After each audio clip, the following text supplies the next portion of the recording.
성경 봉독하겠습니다. 창세기 16장 1절부터 14절까지 말씀입니다. 우리에게 하나님이 주신 말씀 우리 한 절씩 교독하겠습니다. 제가 먼저 읽겠습니다.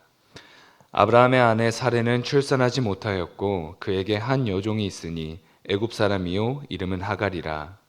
사레가 아브라함에게 이르되 여호와께서 내 출산을 허락하지 아니하셨으니 원하건대 내 여종에게 들어가라. 내가 혹 그로 말미암아 자녀를 얻을까 하노라 하매 아브라함이 사레의 말을 들으니라. 아브라함의 아내 사레가 그 여종 애굽 사람 하갈을 데려다가 그 남편 아브라함에게 첩으로 준 때는 아브라함이 가나안 땅에 거주한 지 10년 후였더라. 하갈과 동침하였으니 하갈이 임신함에 그가 자기의 임신함을 알고 그의 여주인을 멸시한지라. 사레가 아브라함에게 이르되 내가 받는 모욕은 당신이 받아야 옳도다. 내가 나의 여종을 당신의 품에 두었거늘 그가 자기의 임신함을 알고 나를 멸시하니 당신과 나 사이에 여호와께서 판단하시기를 원하노라. 아브라함이 사레에게 이르되 당신의 여종은 당신의 수중에 있으니 당신의 눈에 좋을 대로 그에게 행하라 하매 사레가 하갈을 학대하였더니 하갈이 사레 앞에서 도망하였더라. 여호와의 사자가 광야의 샘물 곁 곧 술길 샘 곁에서 그를 만나 이르되 사레의 여종 하갈아 내가 어디서 왔으며 어디로 가느냐. 그가 이르되 나는 내 여주인 사레를 피하여 도망하나이다. 여호와의 사자가 그에게 이르되 내 여주인에게로 돌아가서 그 수하에 복종하라. 여호와의 사자가 또 그에게 이르되 내가 내 씨를 크게 번성하여 그 수가 많아 셀 수 없게 하리라.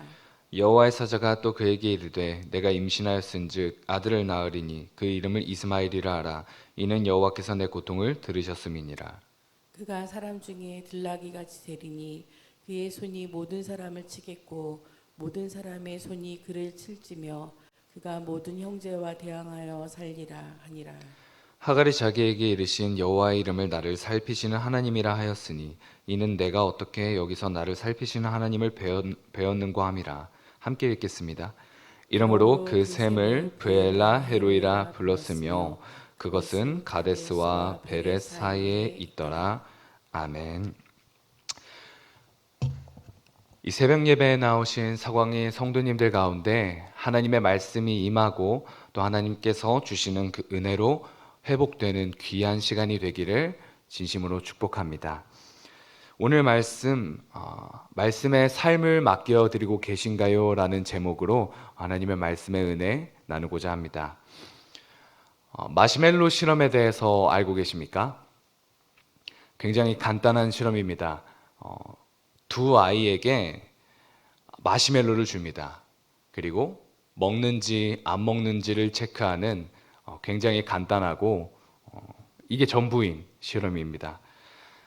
그런데 여기에 조건이 하나 붙습니다. 어떤 조건이냐 하면 아이들에게 너가 만약에 이걸 먹는다면 두 번째 마시멜로를 얻지 못하겠지만 너가 만약에 이 마시멜로를 먹지 않고 15분 동안 참을 수 있다면 너에게 두 번째 마시멜로를 주겠다라는 조건입니다. 그러니 만약에 아이들이 유혹에 넘어가서 이 첫 번째 마시멜로를 먹는다면 아이들에게 두 번째 마시멜로를 먹을 기회는 사라지게 되고 두 번째 마시멜로를 먹기 위해서 15분을 참는다면 두 개의 마시멜로를 먹게 되는 겁니다. 한 번쯤은 들어봤을 유명한 이야기입니다. 이 실험을 통해서 아이들의 절제성을 확인할 수 있고 또 나아가서 미래에 이 아이의 장래를 바라볼 수 있다라고 하지만 사실 이 실험으로 아이의 장래를 모두 다 확정짓지는 못하겠죠. 결과를 떠나서 만약에 그렇다면 아이들이 이 마시멜로를 먹는지 안 먹는지 판단하는 것을 넘어서서 만약에 우리가 이 실험을 참여한다면 과연 우리는 얼마까지 참을 수 있을까요? 성인이니까 마시멜로보다 다른 예를 들어 돈, 성공, 어쩌면 자녀들의 성취 아니면 우리의 성취로 대신한다면 우리는 얼마까지 참을 수 있을까요? 이것을 당장에 이루면 하나만 얻지만 어느 시간 동안 참으면 이보다 더 큰 것을 얻는다면요. 우리라면 15분은 거뜬할 겁니다. 아니 1시간 정도도 가능하겠죠. 그 시간을 넘어도 우리는 충분히 가능할 것이라고 봅니다. 왜냐하면 우리의 인생이 그것들을 계속해서 참아왔던 인생들이었기 때문입니다. 그렇다면 질문을 조금 다르게 해보겠습니다. 그렇다면 우리는 얼마까지 버티다가 무너지게 될까요? 1년? 혹은 3년? 5년? 오늘 본문 속에서 아브라함은 대략 10년간의 시간을 버티다가 무너지게 됩니다. 아브라함이 약속을 받아서 하나님이 약속하신 땅으로 떠난 지 그때 아브라함의 나이가 75세입니다. 그리고 아브라함이 하갈을 통해서 이스마엘을 가졌을 때가 86세죠. 가나안 땅에 거주한 지 10년째 되던 해가 85세임을 볼 수 있습니다. 아브라함은요, 오랫동안 자식이 없었습니다. 이것이 아브라함의 가장 큰 걱정이었습니다. 자식이 없다는 건 자신의 재산을 물려줄 사람도 없다라는 것으로 이어집니다.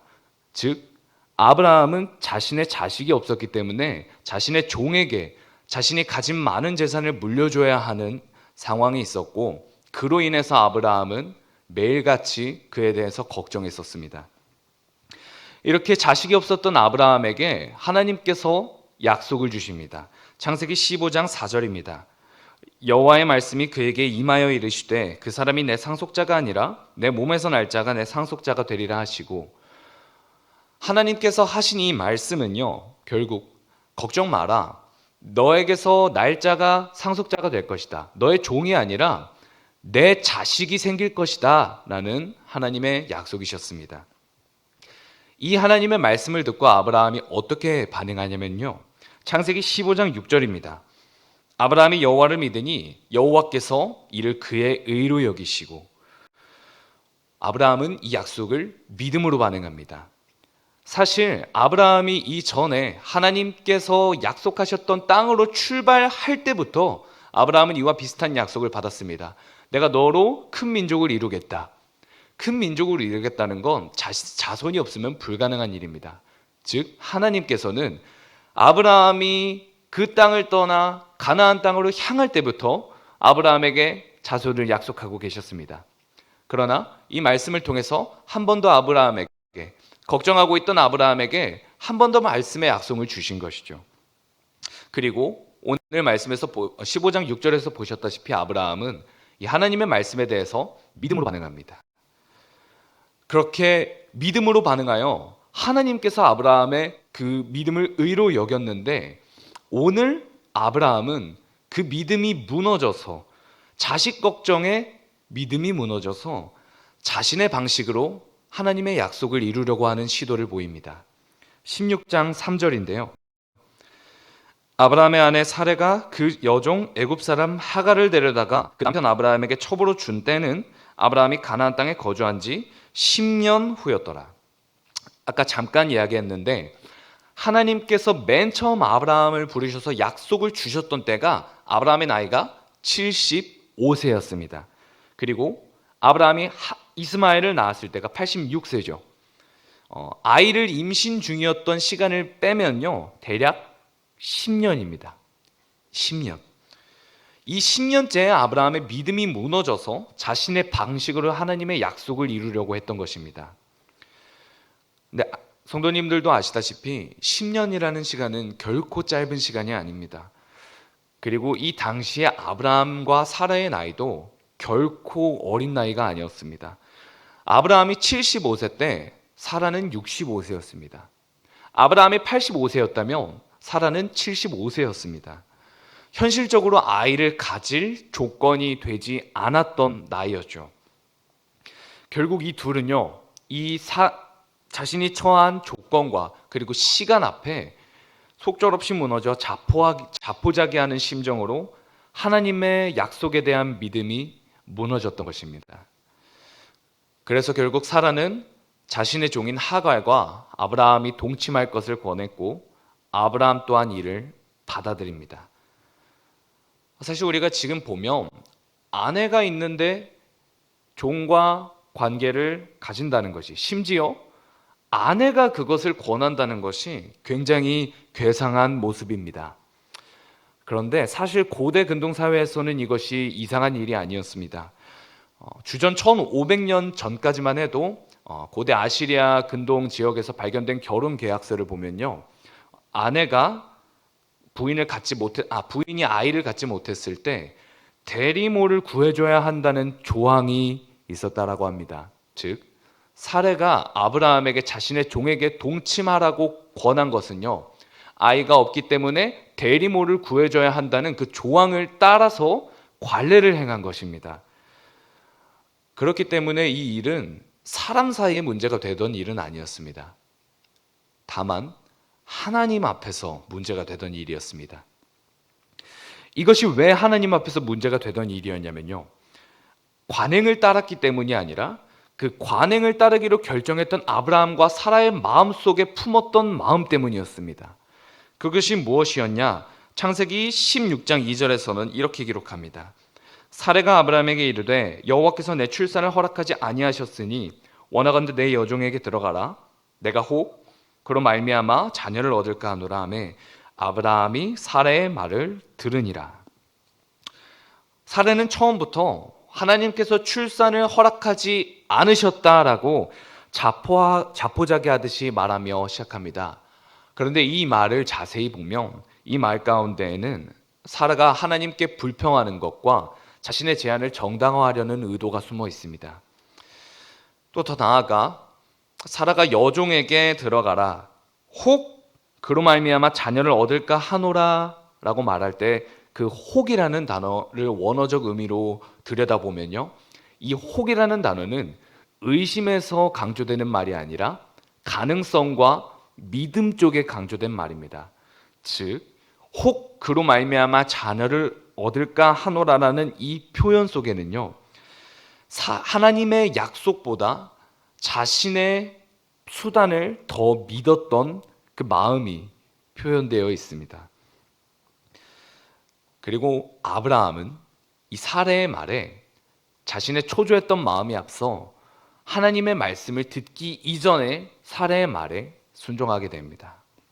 이미 아브라함 안에는 하나님께서 하나님의 때에 하나님의 방식으로 약속을 이루신다라는 그 믿음보다 현실적인 조건을 바라보는 자신의 믿음이 앞서 있었기 때문입니다. 그리고 말씀 본문을 보면 이 아브라함의 믿음의 실패는 보란듯이 가정의 불화로 이어지게 됩니다. 하갈은 사라를 업신여기고 사라는 그런 하갈을 질투하게 됩니다. 아브라함은 중간에서 이도 저도 하지 못하다가 결국 사라가 하갈을 학대하여 쫓겨나는 지경까지 이르게 됩니다. 성경 말씀은 이처럼 하나님의 방식보다 사람의 방식이 앞섰을 때 가져오는 결과가 결코 선하지 않다라는 것을 보여주고 있습니다. 하나님의 일하심은 때때로 보이지 않습니다. 하나님의 때는 때때로 우리의 생각보다 오래 걸릴 때가 있습니다. 그럴 때 우리는 어떠한 결정을 내릴 수 있겠습니까? 혹시나 우리 중에 말씀을 붙들고 살아가다가 보이는 현실 앞에 그 믿음이 흔들리고 계신 분이 계신가요? 하나님께서는 결국 아브라함과 사라에게 하나님의 방식대로 하나님의 때에 이삭이라는 아들을 허락하시는데 그 때가 언제였는지 성경에서는 이렇게 기록하고 있습니다. 창세기 21장 5절 말씀입니다. 아브라함이 그의 아들 이삭이 그에게 태어날 때에 100세라. 아브라함이 현실적인 조건을 고려하고 가망 없다고 생각해서 무너져서 자신의 방식을 취했던 때는 85세에서 86세 남짓하던 나이였습니다. 그런데 하나님께서 약속의 자녀를 주신 때는 자그마치 15년이나 더 지난 100세라는 나이였습니다. 아브라함이 처음 불가능하다고 여겼던 현실적인 조건을 더 넘어선 15년이나 더 지난 하나님의 때에 내가 생각하기에 지금쯤 됐을 것이라는 시간을 기준으로 15년이나 더 지난 하나님의 때에 하나님께서 약속의 자녀 이삭을 주셨습니다. 하나님의 일하심은 우리의 눈에 보이지 않을 때가 더 많습니다. 그러나 하나님께서는 여전히 한치의 오차도 없으신 계획으로 우리를 이끌어가고 계시며 말씀을 통해서 그것을 우리에게 가르치고 깨닫게 하십니다. 우리가 이 말씀을 읽으면 이 아브라함의 실패를 반면교사 삼아서 실패를 반복하고 싶지 않다라는 마음이 들게 됩니다. 그런데 그렇다면 이 믿음 좋았던 아브라함은 왜 실패한 걸까요? 2절을 다시 보면 아브라함이 하지 않았던 걸 볼 수 있는데 바로 하나님께 묻지 않고 현실만 보고 판단해서 결정했다라는 겁니다. 우리도 마찬가지로 아브라함처럼 흔들릴 때가 있습니다. 눈에 보이는 조건 앞에서 흔들리고 막막한 현실 앞에서 흔들립니다. 하나님이 하실 수 없을 것 같이 느껴지는 순간들이 찾아옵니다. 그때면 우리도 아브라함처럼 상황에 맞춰서 결정하려 할 때가 있을 겁니다. 그러나 우리가 해야 할 것은 흐릿한 믿음을 막연하게 붙드는 것이 아니라 그 믿음을 흔들리는 즉시 하나님께로 나아가야 합니다. 흔들릴 때 그 즉시 기도의 자리로 나아가야 하고 흔들릴 때 그 즉시 말씀의 자리로 나아가야 합니다. 그래서 결정하기 전에 하나님께 물어야 합니다. 하나님께 들어야 합니다. 아브라함이 놓쳤던 부분이 그것이고 우리가 믿음으로 승리할 수 있는 길이 그것입니다. 생각보다 우리의 믿음은 대단하지가 않습니다. 생각보다 믿음의 조상이라고 불렸던 아브라함의 믿음도 그리 대단하지 않았습니다. 기억해야 할 것은 믿음으로 산을 옮길 수 있는 이유는 우리의 믿음이 대단해서가 아니라 믿음을 이루시는 믿음의 대상인 약속을 이루시는 하나님께서 신실하시기 때문이라는 것입니다. 그렇기 때문에 흔들리는 우리의 믿음은 우리가 억지로 붙든다고 막연하게 붙든다고 붙들어지는 것이 아니라 말씀과 기도의 자리에 나아가서 약속을 지키시는 신실하신 하나님을 경험하게 될 때 비로소 하나님께서 주시는 그 평안을 경험하게 되고 하나님이 주시는 그 평안 가운데에서 우리에게 주님께서 믿음을 허락하십니다. 하나님께서는 약속을 반드시 지키십니다. 그 말씀에 우리의 삶을 맡겨 드릴 때 하나님의 때에 하나님의 방식으로 가장 선한 것을 이루심을 우리가 믿으며 나아가길 소망합니다. 창세기 22장 18절 말씀입니다. 또 내 씨로 말미암아 천하 만민이 복을 받으리니 이는 내가 나의 말을 준행하였음이니라 하셨다 하니라.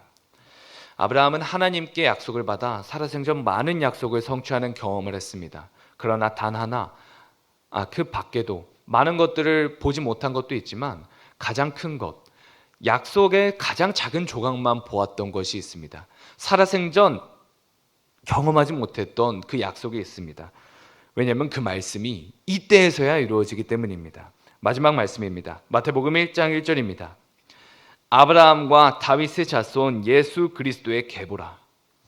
하나님께서 그 씨로 말미암아 천하 만민이 복을 얻으리라고 한 말씀을 아브라함은 이삭을 보았을 뿐 그 뒤에 어떠한 일이 자신에게 이루어지는지 어떠한 일이 자신의 씨를 통해서 이루어지는지 결국 보지 못합니다. 그러나 하나님께서는 그의 자손들을 통해 그의 후손 다윗의 후손을 통해 예수 그리스도를 보내시며 하나님께서 하신 약속을 이루십니다. 우리가 그 천하 만민이 복을 누리며 살아가는 그 복의 증인들입니다. 지금도 하나님께서는 우리의 행함이 아닌 주님의 은혜로 하나님의 자녀들을 부르시고 구원을 허락하셨습니다. 비록 아브라함은 알지 못했지만 하나님께서는 신실하신 하나님이셨습니다. 그때는 아니었을지라도 하나님은 하나님의 때에 하나님의 일을 이루셨습니다. 그러나 아브라함은 알지 못했지만 우리는 하나님께서 허락하신 성경을 통해서 더 많은 것들을 깨달을 수 있고 더 많은 것들을 하나님께서 보여주십니다. 우리가 이 사실을 기억하며 우리가 흔들릴 때, 믿음이 흔들릴 때 그 믿음을 붙들려고 하는 것이 아니라 흔들린 그 즉시 기도의 자리로 나아가고 흔들리는 그 즉시 말씀의 자리로 나아가서 하나님께서 주시는 그 평안 안에서 우리에게 믿음이 허락되어지는 우리 귀한 모든 성의 성도님들과 제가 되기를 진심으로 바라며 기도합니다. 함께 기도하겠습니다. 살아계신 하나님 아버지 감사합니다. 주님의 말씀을 우리가 붙들고 살아가길 소망합니다. 이 시간 주님의 말씀을 기억하며 나온 서광의 성도님들, 주님께서 함께하여 주셔서 그 기도 제목 가운데 주님의 은혜가 더해지게 하시고, 그 기도 제목 가운데 주님께서 말씀하여 주셔서 우리가 나아가야 할 방향과 또 주님께서 어떠한 뜻을 가지고 계시는지 오히려 우리가 묻는 시간이 되게 하여 주시옵소서. 그 시간 가운데 우리와 함께 하시는 하나님을 우리가 경험하며 평안을 경험하며 주님의 때를 기다리는 마음으로 우리에게 믿음이 허락되어지는 귀한 시간 되게 하여 주시옵소서. 삶 가운데에서, 가정에서, 학업 중에 있으며 주님의 말씀을 기다리며 결정하고 또 나아갈 수 있기를 소망합니다. 우리가 현실에 보이는 조건 앞에 무너져서 주님의 말씀을 잊고 우리의 뜻대로만 판단하고 결정하며 나아가는 것이 아니라 주님의 말씀을 의지하며 사모하고자 이 자리에 나와 주님께 반응합니다. 주님, 우리의 모든 삶의 걸음걸음을 인도하시는 하나님께 우리의 삶을 맡기어 드려서 우리가 주님과 동행하며 주님의 마음을 알아 주님의 뜻을 따라 살아가는 우리 모든 귀한 주님의 자녀들이 될 수 있도록 주님 함께하여 주시옵소서. 감사합니다. 살아계신 예수님의 이름으로 기도드립니다. 아멘. 우리 주여, 우리의 생각이 주님보다 앞서지 않고 주님의 말씀을 의지하며 말씀 위에 굳건히 서는 성도가 되게 하소서라는 기도 제목 가지고, 주신 말씀 가지고 우리가 합심하여 기도하시고 이어서 개인 기도하시겠습니다.